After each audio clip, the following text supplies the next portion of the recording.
नमस्कार मित्रांनो, आपण बघू शकतो आपण धनगरवाडी हिंगणगाव तालुका फलटण जिल्हा सातारा येथे आहोत. आणि खरंच साहेबांना आपण घेवडाबरोबर मक्यासाठी पण दिलं होतं. तर त्या मक्यासाठी ओरिकेनचा स्प्रे घेतल्यानंतर त्यांना काय फरक जाणवतो त्यांच्याकडूनच आपण ऐकूया. नमस्कार साहेब. नमस्कार. माझं नाव किसन सीताराम खरात, मुक्काम हिंगणगाव, तालुका फलटण, जिल्हा सातारा.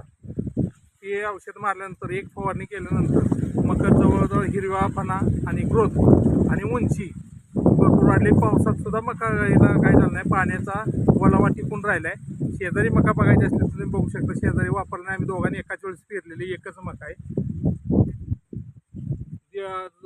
फक्त तीन पांडात आहे ना, 3 पांडात 2 पंप फक्त फवारलेत आम्ही. त्याच्या व्यतिरिक्त काही केलेलं नाही. युरिया टाकलाय, युरिया पण नाही टाकला. युरियाचं त्याच्यात स्प्रेच घेतलाय, 100 मिली युरिया घेतलाय त्याच्यात.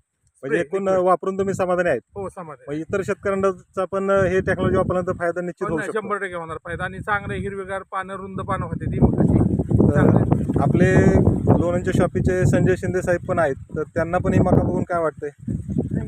मकात सुधारणा आहेच काही. आपली टेक्नॉलॉजी चांगल्या पद्धतीचीच आहे, पानं लांब करत आहे आणि सर्वसाधारण या लोकांना वापरलेले आपण यांना पहिल्यांदाच दिलेले.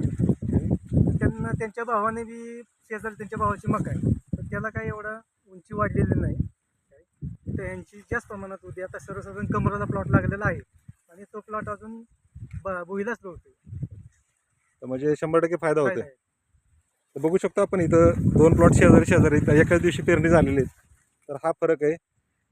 इथं बघा, ह्या क्षेत्राला त्यांना केरन टेक्नॉलॉजी वापरलेली नाही आणि ह्या क्षेत्रासाठी त्यांनी केरनची टेक्नॉलॉजी ह्या मका पिकासाठी वापरली. तर आपण बघू शकतो.